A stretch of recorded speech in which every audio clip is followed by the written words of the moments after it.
All right, good morning, everyone. So we want to thank you for joining us. We're going to go over pay application invoicing training with everyone. Before we get started, I just want to go over a couple of really simple housekeeping rules for the training today. Again, this training is going to be recorded. So if you do need access to it at a later date, feel free to reach out. Please engage. These experts here are, again, taking time out of their busy days to make sure that they're imparting information for you guys. So make sure that you get any questions or clarity that you seek. Please engage with us. Keep your phones and or computers on mute when you're not speaking. It can be really distracting if you come off of mute and we can hear the background noise. So just wanted to put that out there. As we go through this presentation and we're imparting this information, if you guys have any questions, again, we want you to engage with us. So you can take yourself off of mute and go ahead and chime in at a good point. There's also a way to raise your hand. So if you go to the reactions at the very bottom of your screen, you'll see that you can raise your hand. If we see that your hand is raised, we'll find a good stopping point, pause, and then calling you to pose that question. There's also the chat feature. So in the case that you guys are a little shy, you don't want to come off and speak, you can always chat the question. My team will be monitoring the Q&A through the chat function. If we don't find a good stopping point during the presentation, we're going to have a Q&A section at the very end where we're going to go through all of the chat questions, and we'll make sure that we bring up any good points that were made so that everyone in the room will be able to hear a response to it. And then again, the presentation will be shared after the training. So everyone that's here today, you will get a copy of the slide deck. Okay, so don't worry about taking notes or I shouldn't say don't worry about taking notes. If you want to take notes, please take notes on the details, but don't worry about taking screenshots of the actual presentation because we'll be sending this out to you. Some things that we're going to go over in the training today. We're going to introduce the MTS team and the accounting and DBE departments who are going to be working obviously very closely with you guys through this process. We're going to go over the MTS invoicing and submittals process. So what the invoicing process is, what the pay application process is, taking you guys through start to finish. And then we'll talk about the DBE program goals and reporting and the workforce development program goals and reporting. These things can often get confused and tied together. And we just want to make sure that since, again, we have the audience that is responsible for reporting in these three different departments, we want to just provide a little bit of clarity. We're not going to really go into grave detail for the DBE and workforce piece, but we do just want to provide a little bit more information and explain how these are separate, but also kind of work hand in hand, if you will. Okay. And then we'll end this with the Q&A. So if any questions do come up, please let us know. So with that, I'm going to introduce Tim Ward, who's our project controller. He's going to lead us through the bulk of the presentation. So if everyone can welcome Tim. Thank you, Corey. Appreciate it. Thank you, everybody, for coming. Good morning. First, I want to start off by introducing two members of my team, which is Adrian Perea. He's the Deputy Project Controller here at MTS, and Laura Kozik, who is the AP Supervisor. They will help you, as well as myself, with trying to resolve any issues that you have with the invoice processing to payment. So next slide, please. So we'll just dig into it and I'll explain the whole process here. So here at MTS, we have 8 different segments. So we try to work as each segment as their own project. So each segment has somebody that's responsible for managing the work and showing quantities, confirming everything with you. You do a negotiation. Sorry, you went ahead. I just wanted to show the map since you're talking about the segments. So Okay. The color to it. Got it.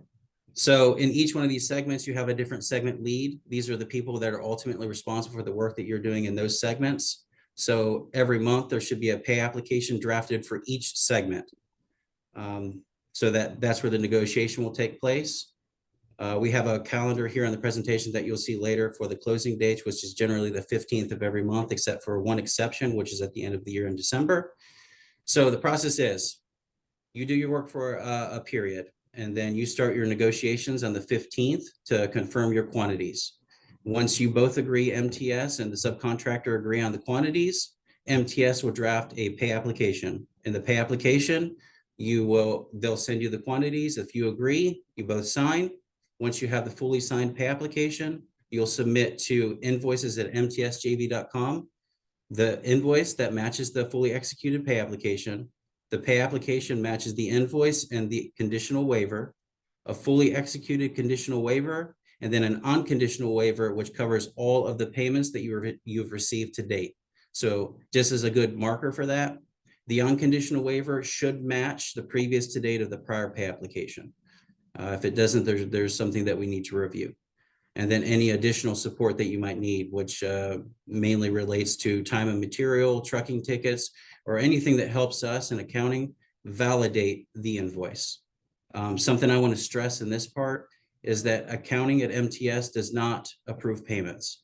So as of course, we're all the same team, subcontractors, MTS, we're all on the same team. We all want the same goal.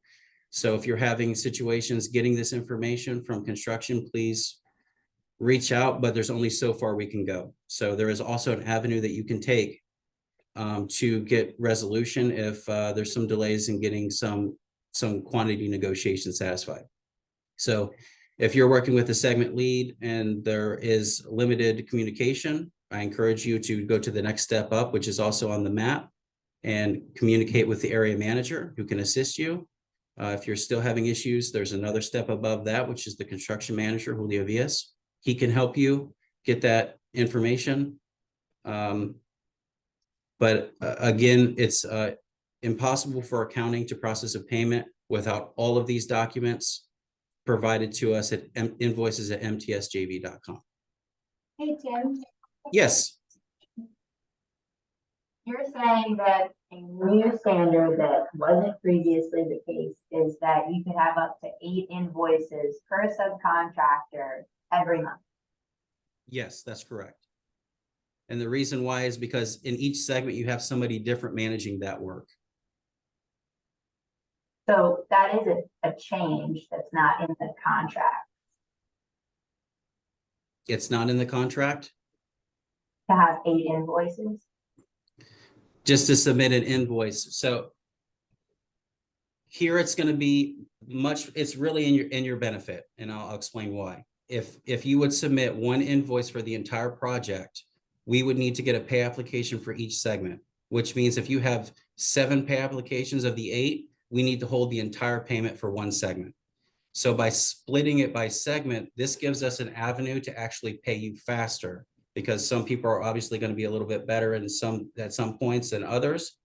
And we don't want to hold all of your money. The idea here is to get you paid as quickly as possible within the process. So we can go so far. We're just asking that you can go the rest of the way so that we can pay you quicker. Does it make sense? Definitely have to have some follow-up conversations, but Sure, of course, absolutely. So in addition to that, here's a checklist. So basically covers all of the things that we covered in the previous slide, but you can use this as a quick reference tool for the things that should be submitted to invoices@mtsjv.com, along with some certified payrolls, insurance, which is the risk department, and I believe that covers everything for that one. So here is like a invoice workflow. This is the process that we just discussed. So the cutoff is the 15th of the month. So you'll do the 16th of the prior month to the 15th of works. You'll do your quantity negotiations with the engineer that's responsible for that work. And then it goes through this workflow. So we'll have the draft pay application, which is drafted by MTS, signed and sent to you to be submitted with the invoice. And then if you agree, you're going to sign it. And then once you sign it, the 4 documents will be submitted to invoices, which is the invoice, the signed pay application, and the waivers. And then once that happens, say everything is perfect, there's an additional step that happens after that process. So we do the processing, we submit it. It needs to go to the area manager for review. So depending on how long it takes for him to review, he may have questions. So unfortunately, it's not always going to be an instant approval. And then after that, we have 2 more approvals that need to happen before we can issue payment. So sometimes it can take 5 to 10 days. Our average for most invoices is 5.15 days. So once we have everything correct, it's a pretty easy going process from that point on. You have some contact information here on the bottom right. Maria Martinez will help you with pay applications or help the construction team with pay applications. And then, of course, the invoices at mtsjv.com. Next slide, please, Corey. This is the summary sheet. I just kind of want to break down some of the items that are on here. I'm not going to stop a payment for some of these items like contact information. That stuff can be taken care of in the next pay application. The most critical things that we're looking for on this is the period, from and to, the request number, the signatures from both MTS and the subcontractor, and then that the cost information is correct. So everything is told to complete matches what we have in our prior pay application, and work done in the current pay application matches the invoice. Do we have this form in the contract? Or can you send us this type of form that you want us to use for AI? This form should be sent to you from the construction side of the team. So whoever's the owner of the contract should be sending you this form for signature via DocuSign. Oh, okay. Thank you. You're welcome. You're welcome. Okay. Next slide, please, Corey. So this is kind of the body of the pay application. So this is what you're going to see. So to the far left, this isn't so much on the subcontractor, it's for the internal cost coding for everything, but the description of the work should agree to the line to the schedule of values that's in the contract. So that's a good tool for us to check here on accounting, that these things are included in the contract. We cannot process any payments for anything that's not in the contract. So if you're instructed to do work outside of your original scope of work, I encourage you to get with whoever's instructing you to submit for a change order to include those items in the contract before we receive an invoice. That way we don't have any delay in between you performing the work and us issuing you a payment. And then, of course, the quantity and the unit price, that's all pulled directly from the contract. And then this previous period on the right side should match to the previous pay application to date. If it doesn't, something's wrong. And when it comes to accounting, we'll need to send it back to the engineer and start the process over. So we're asking, if possible, if you could do a quick check as well, just to have a second quick layer so that we don't begin another week process and stretch it out to 2. We want to get you guys taken care of as quickly as possible. The to date is, of course, the month plus the period, and then the month should agree to the invoice that's being submitted. And then you have your project engineer from MTS that's going to have a signature, and you're also going to sign on this sheet as well. And then you're going to have your pay application period in the top highlighted in yellow. And then the vendor number and vendor name, of course, is something that we will be taking care of. Okay, next slide, please, Corey. I got a quick question. Yes. If you're submitting invoices to different segments, on the first page of this, would it reflect the total for the contract for both segments, or is it going to be per segment? It's going to be per segment. So it's only going to be the cost associated with that owner of the contract. Okay, so if we're tracking it for both, we really need to separate it out per the segment. Yes, please.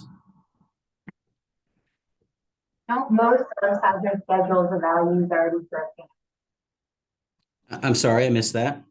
Don't most subs already have their schedule of values broken out and agreed upon? So this will change that if it's not already broken out exactly for the segment. This is that should be something that's done by the engineer. If I understood, I'm sorry. I'm having a little. You're a little muffled. Okay. So if Christina, what I would suggest is maybe putting it in the chat, because it's coming through a little muffled for me as well. Okay, go ahead, Tim. Okay, and then this is basically the same information. Job cost to date for the prior should agree to the to date on the previous pay application. The cost a month agreed to the invoice, and then both signatures. Then next slide. And I think I cover everything here that's really important for them to see. And then we talked about the invoice package a couple times, but I just want to make sure that everybody's on the same page, so that when we receive the information from from your company to accounting, that we're able to process the invoice as quickly as possible. So the invoice package is submitted to invoice@mtsjv.com. The complete package includes a fully executed pay application, an invoice that matches the pay application, a conditional waiver that matches the invoice that's being submitted, and an unconditional waiver that matches all payments that have been paid to date. And then, and of course, any additional support, anything that you can provide to support your invoice is very helpful for us, because we may have questions if we're only seeing the pay application, and we'll be able to probably answer those questions with any supporting documentation quicker than the back and forth in email. Once everything's been approved through a contract, it should be included in the pay application. And if you need change orders, again, it's very important that we start that process with the engineer as quickly as possible, so that you're not pending payment related to change order items.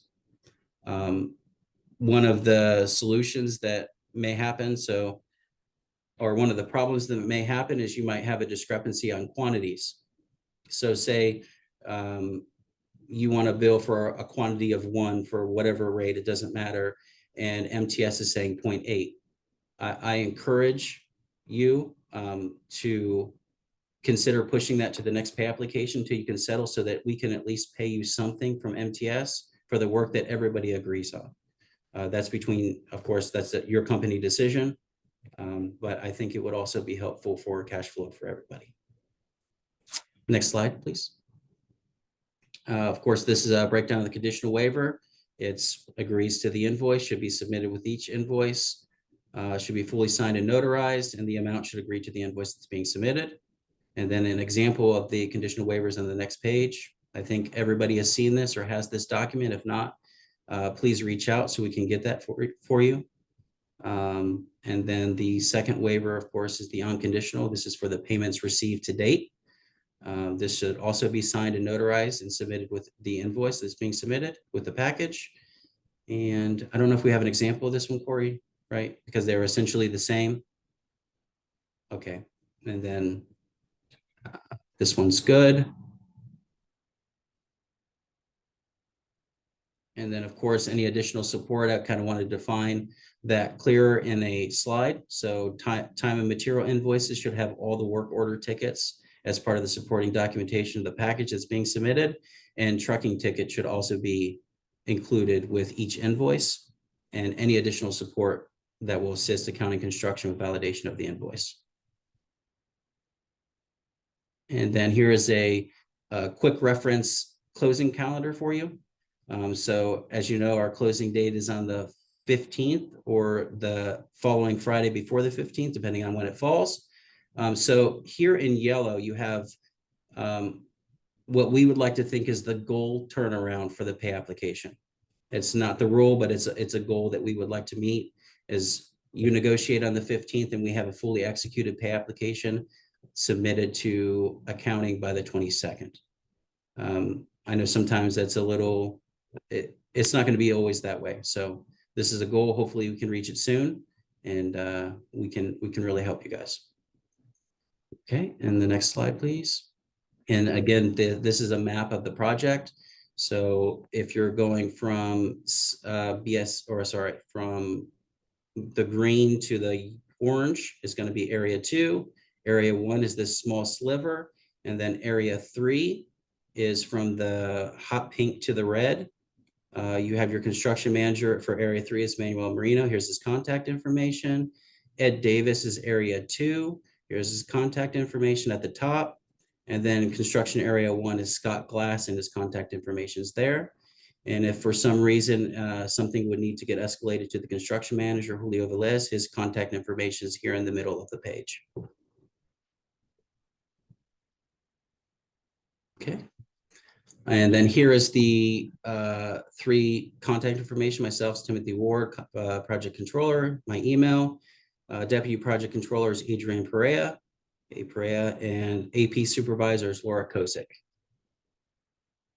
Okay, and I think with that, it's going to the DBE team. Thank you very much. And there's a quick question in the chat, and it's Sure. asking if there is a mandatory invoice cutoff date after the 15th. Is there any other invoice cutoff date? No, the 15th is the cutoff date for works performed, yes.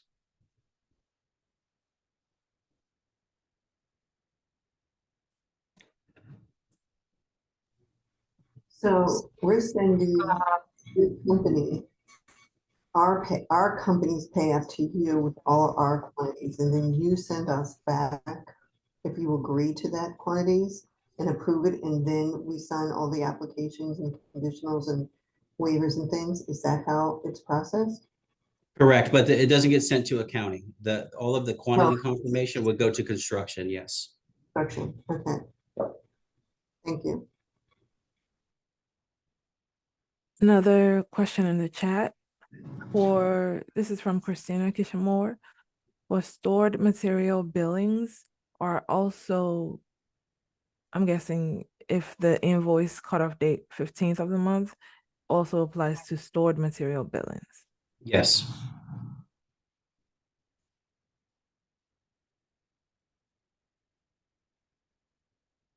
Okay, perfect. So we'll hold any further questions to Q&A in that section. We'll go ahead and move into the DBE and workforce development updates. And again, we just wanted to provide a little bit of clarity on the difference in reporting because these are also requirements for the project. I'm going to turn over to Krista Ruiz, who will go over the DBE portion. Good morning, everyone. Thank you for attending. For the DBE portion, next slide. We have a monthly reporting to meet our DB goals, design of 26% and construction of 22%. We are using a payment portal called Logger. So this is separate from the accounting department and the payment apps. This is where you need to report your monthly activity if you're DBE. This is for the DBEs and any firms that have lower DBEs on their contract. Monthly activity needs to be reported each month by the 7th, and that consists of answering the questions and agreeing or disagreeing to the invoice and payment data that has been entered into the system. And the lower tiers must provide payment confirmation.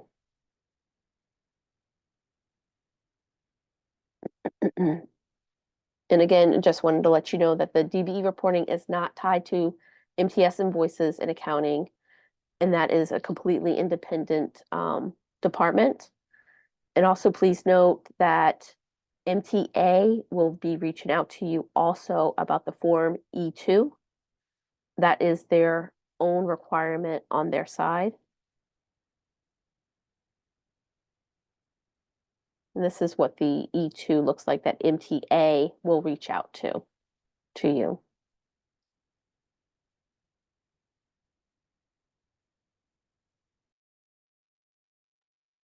Okay, my name is Ola. Good morning, everybody. So I'm in charge of certified payroll. And on this project, we are under prevailing wage rates as stipulated under Davis-Bacon Act.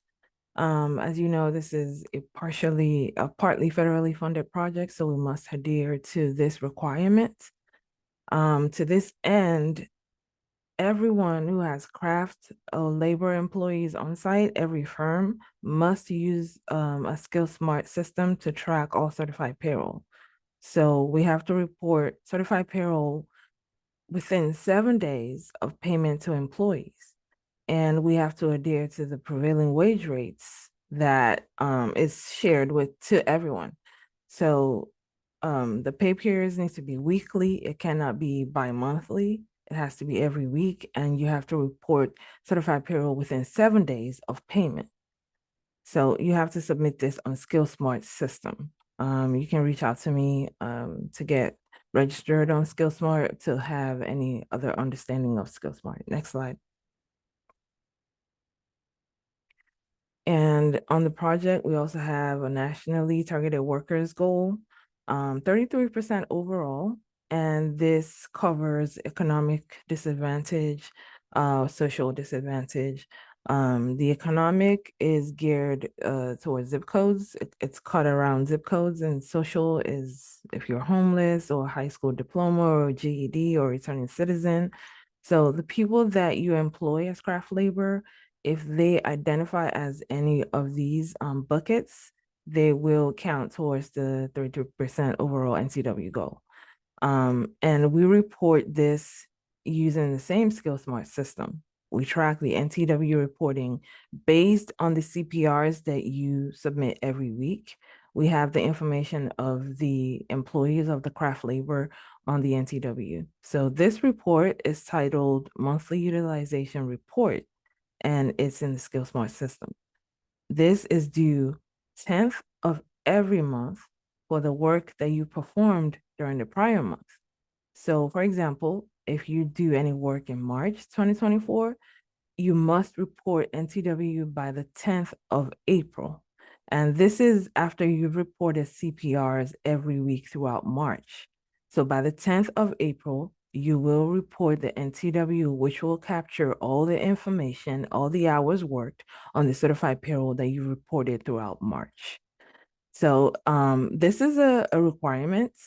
It is enforced as much as possible, and your invoice payments may be withheld for non-compliance in DBE, CPR, or NTW reporting. Next slide.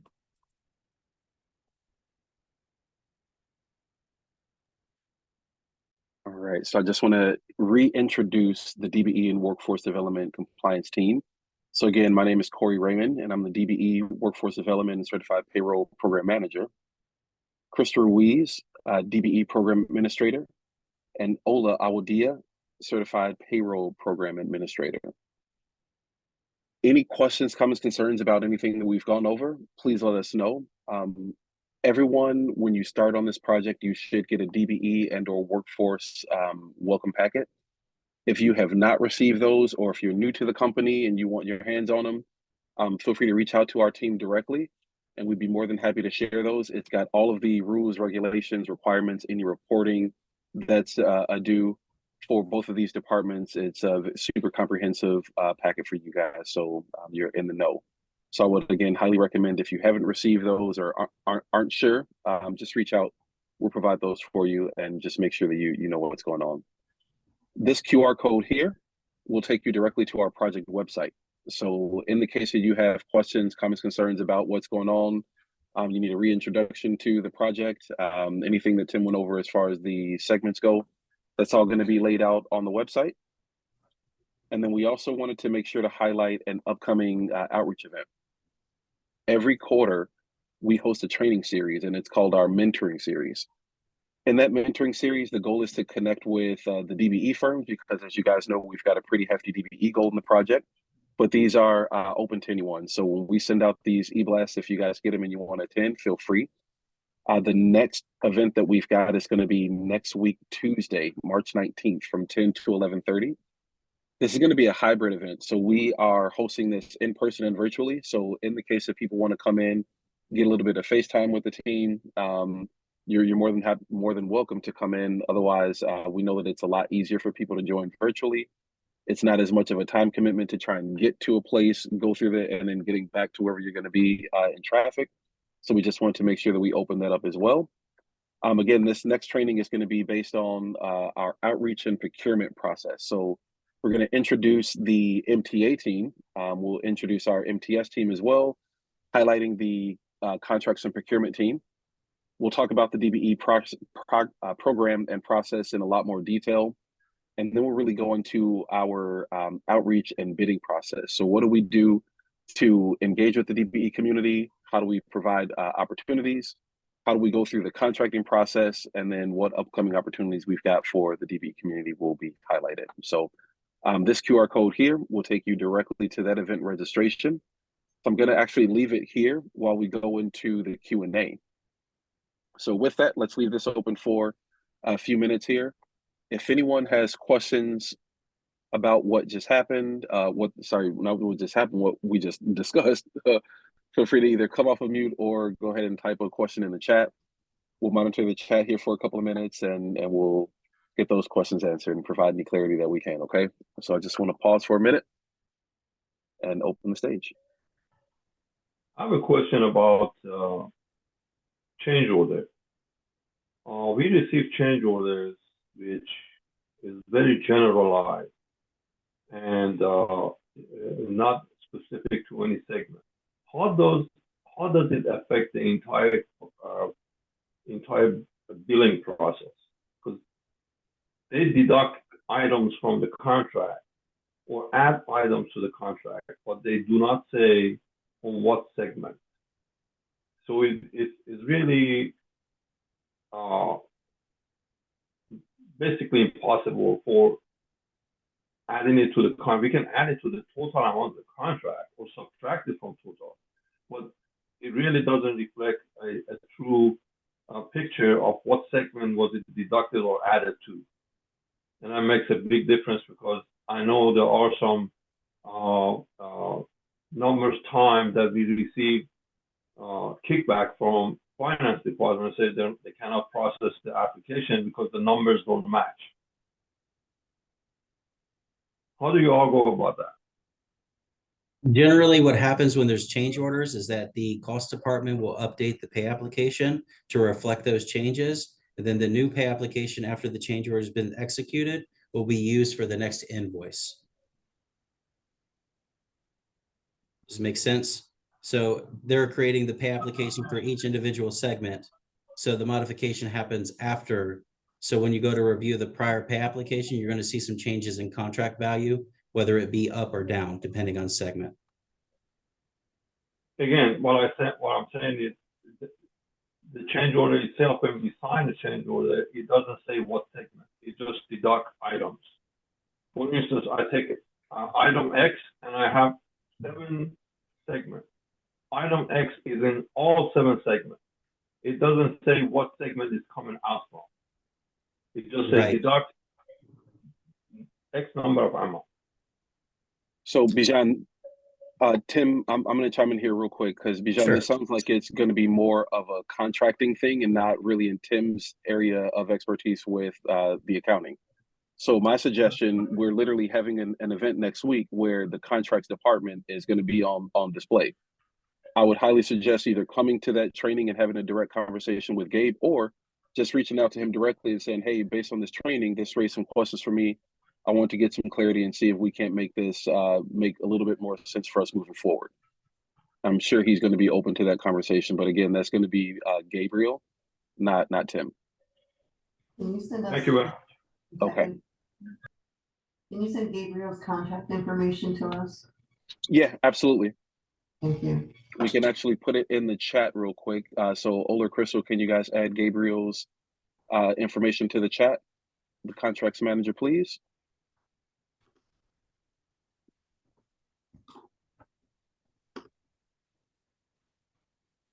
Any other questions? If not, I guess that means that the information was pretty comprehensive, which makes me happy. I do have a quick question. So Okay. if the accounting department is going to be handling the segment invoicing, who is going to be looking at the overall contract values for all of the segments? We actually do an internal tracking for that. So we can see at any point which line items are exhausted to a certain point. Does that make sense? So we have a spreadsheet that covers all of the segments for the project that track your contract. So once it starts getting to a certain threshold, somebody in the AP department will notify contracts, and then they'll start the process to do whatever correction that they need to do. I'm so sorry.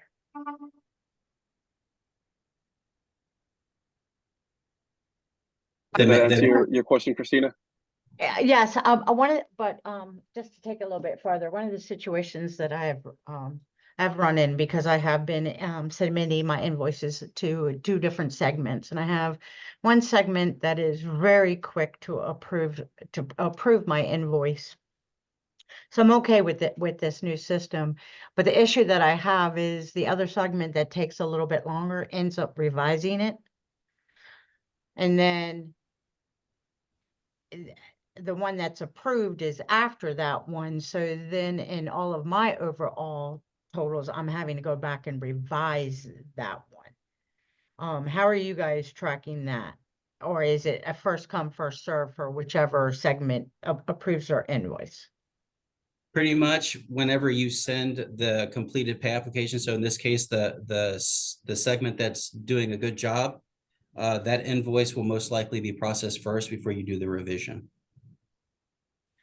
Okay, so really no way to really avoid having to pass. So once that invoice has gone, my overall totals change, but then I have to revise that, and I'll usually send one to the area as a for your record.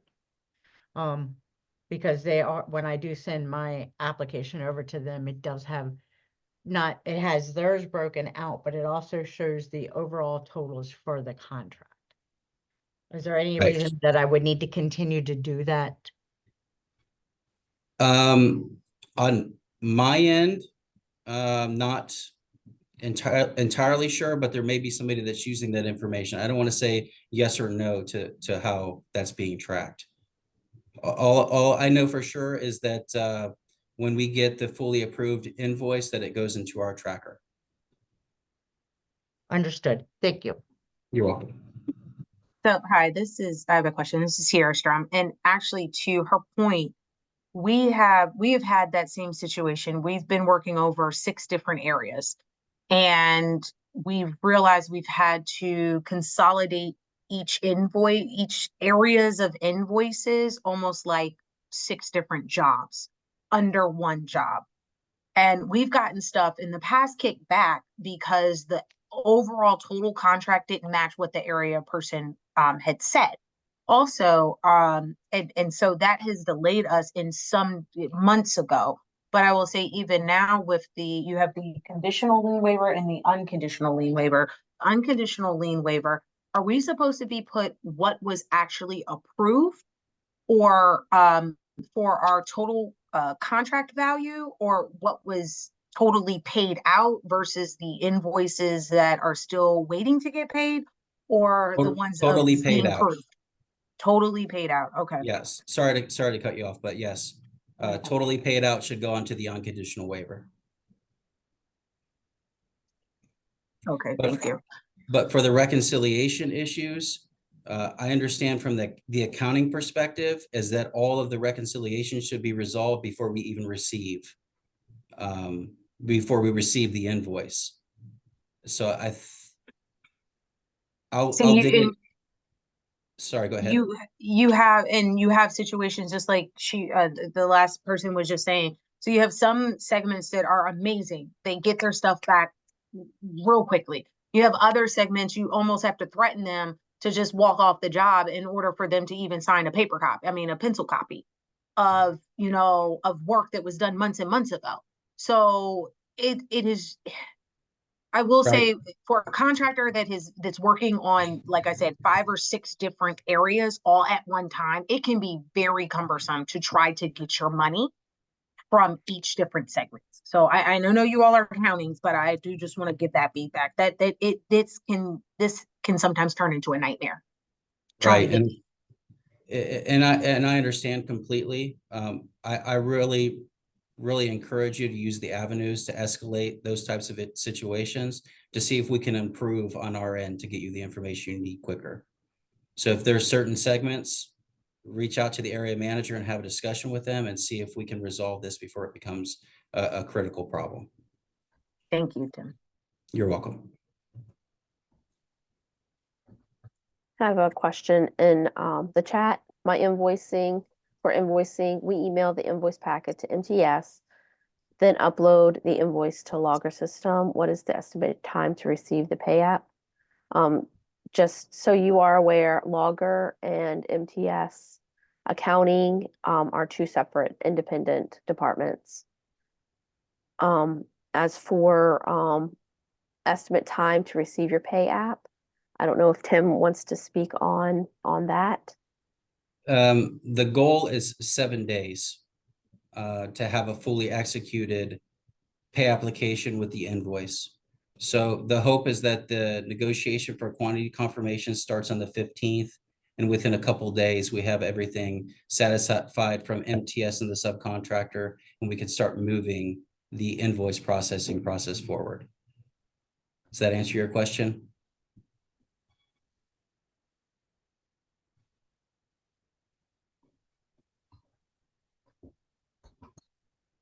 I got a question, maybe which is a little bit of a follow-up to what other people have discussed. It sounds like pretty much when the subcontractor submits an invoice, on the pencil copy, the onus is on the subcontractor to coordinate with MTS's different segments and different parties to review and accept the pencil copy and then process the final payout, which I think everybody seems to be saying, and I kind of agree that it's a lot of effort, for all of us to kind of do that. And I would think if it's really difficult for you guys who are internal to coordinate with all the different segments to get them to review things timely, you can imagine how difficult it would be for a person who's an outsider, doesn't have the traction and the access that you have.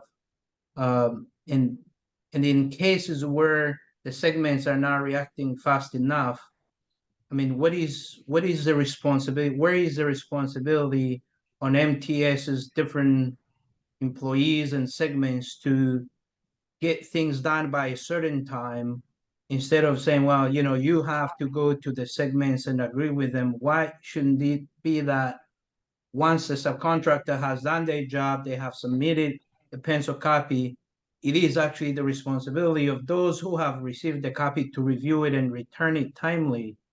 And then MTS, you guys can internally enforce that, to make sure that people are getting their payments processed on time. I think that could be some advocacy that could happen, especially since we're having this conversation, to just help subcontractors not have to spend a lot of time. You're trying to call, you're trying to email, you're trying to get meetings. Just take some responsibility in making internal systems work better to support those who support you guys. I think it would be very much appreciated. Understood. I think it certainly is the responsibility of MTS to review if the subcontractor submitted the information for review and confirmation. There should be some dialogue that's happening. If not, again, I really encourage you to go up the chain and start with the area managers and go to Julio if needed to get those issues resolved. Because it sounds to me that this isn't happening in every segment. I've heard a couple times here that some segments are excellent, and then we have some that are kind of drawing back. So if it's always the same segment, please reach out to the area manager. Let's get this resolved before it becomes a critical issue for all of us. I would agree with that. And I just want to chime in and state that on a job this big, it's really hard to really get everybody moving on the same page, right? We've got 16 miles of an alignment. We've got 2 major JV companies, and we've got how many smaller subcontractors that are all a part of this. It's a big job. It's a big ask. And to your point, Yves, we definitely want to make sure that people are held accountable. And there is support that's built in, but you do have to make sure that you're getting in the proper channels, proper avenues to get the support that you need. But it is going to be a partnership, right? So there's no way that we can do this without knowing that there's an issue. So as frustrating as it may be, you do have to do some legwork to make sure that you're connecting with the proper people to get the support necessary. So make sure to include our team. Yep. Make sure to include our team and make sure to help us. Well, I shouldn't say help us. Use us to help push your message forward. Corey, I agree with you, Corey. Thank you very much. Corey and Tim, this is for you. We supply consumables across the entire spectrum of your project, not to one particular area manager. And the purchase orders that come through our office are not assigned to a particular area. So the invoicing that you're discussing here today Maybe we're an anomaly, I'm not sure. I would also just offer there on your dates, if we're only going to be paid once a month, if at all, which is a whole nother topic with our particular company, you may or may not be aware, but we have to pay sales tax to the state of Maryland on everything that we sell to you. And it's all due on the 20th. So in most cases, I'm looking at 60 to 90 days based on what you're presenting here for me to be paid to turn around and pay the state of Maryland. And the state of Maryland requires us to pay on the past 30 days of performance. So it's just a thought for you to think about when you look at this project again. You're asking me to do the financing for a part of your project. So I have some specific questions for Crystal on job numbers. I'd love to be able to perform, but your job numbers don't jive with the job numbers that we have in our system. And Tim, I know I've worked with you on other projects before, so maybe there's some way we can look at a system here that allows us to comply with all of your paperwork. But I'm listening to a lot of these other people on the seminar today, and it's sounding pretty cumbersome with all of this paperwork for us to still be able to perform and make a profit and be able to deliver to your project managers. They'll call up, they'll need something tomorrow. We're always happy to comply, but if I have to wait 60, 90, or right now, 120 days for payment, there's got to be some give and take back and forth here. Understood. Let me look into it, Alan. I'll see how I can help. Thank you. And Alan, I'll reach out to you. I actually have a note I made yesterday that I will be reaching out to you next week with that concern. Great. Thanks, Crystal. I have some more chat questions. Okay. What is the reason for changing the billing requirement over a year into the project?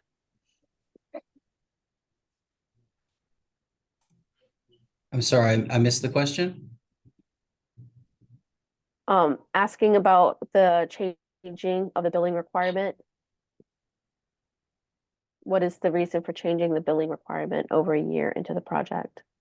To help everybody get paid quicker, basically. Because again, if we are working with a subcontract that's over the entire project and you have some segment leads that are excellent and some that are not so good, we're holding all of the money instead of allowing us to release money as we're able to. I think it's a benefit to both parties.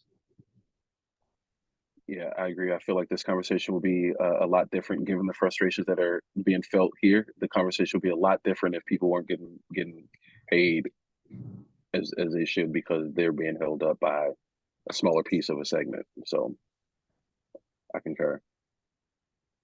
Any other questions in the chat, Crystal? Yes. Will I send waivers and releases with the pencil copy? No, that just comes with the final package.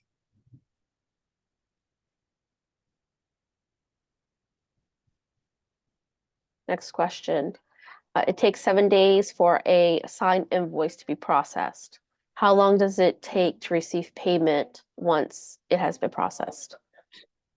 This one is a bit variable because it has to go through the area manager, and if the area manager has questions, then it can hold up the payment for however long it takes for them to get the answers that they need to those questions. But generally, if we have a fully executed invoice, we can move it through the process in 5.5 days, and it can be paid in the next payment cycle. And we also keep in mind that we have 2 executives here as well. So they also need to review, but generally that's not where the holdup is. It's generally with the construction side for the approval. So as soon as the area manager approves, generally it will go through the rest of the process. I have one more question. If a product service is missed by a segment lead, why does it have to be placed in the next app? What prevents it to be included in its correct pay app? This is more related to a dispute. So if the quantities don't agree, then sometimes it's better to move it to the next pay application so we can pay you the majority of your money. So if you have an invoice for $100,000 and the dispute is $2,000, Sometimes it's better for both parties to take the $2,000 out, have the next month to negotiate the 2,000 and give you guys the 98,000. It's just to expedite a cash flow situation for you guys. Thank you. That's all the questions here. Please speak up if you have any questions, comments, concerns, because it may not only be your concern, someone else may also have the same concern. We can address it right now. I have a question, and Corey and Crystal may remember I had asked about this before. The consideration of, potentially bidding more frequently than once a month. And I can understand why it's probably not appealing and attractive from a volume of work point of view, but in some situations, I guess, Tim, what would be the criteria for you to consider paying, bi-weekly or weekly rather than once a month? That's more of a project executive decision. So they would have to answer the criteria for that. I'm sorry, I'm not able to answer that question. Right. So Yeah, that's we probably a talked about question this, for so next week's meeting, Corey. Yeah, so a question for next week's meeting, but more so to Tim's point, that's going to be a one-off or a case-by-case situation because the project standard is what Tim just laid out. So Okay. any firms that want to have any deviations to that process have to have a specific meeting with us to lay out why that there's a need, and then to have the project execs review, and then to make an approval based on that need. So again, it's case by case. There's never going to be a blanket formula for that. You know what I mean? It's just going to be depending on the subcontractor, their need, and what we can do to help support.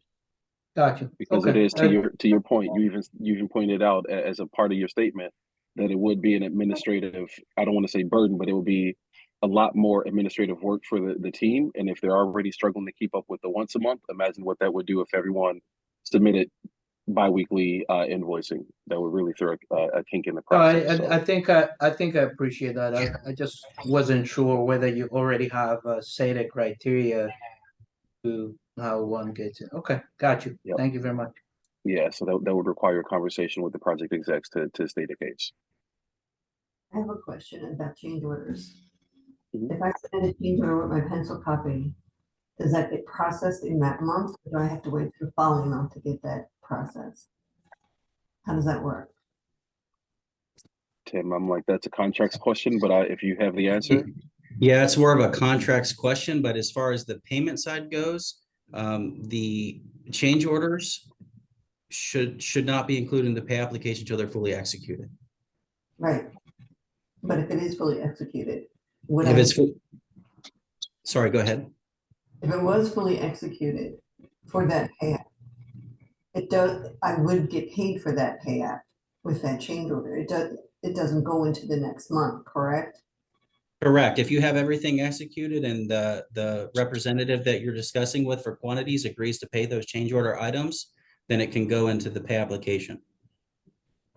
Thank you. You're welcome.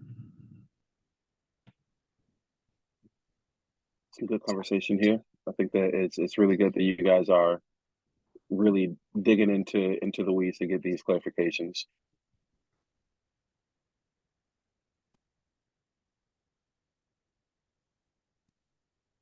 All right, so I'm going to give one more call with an open floor.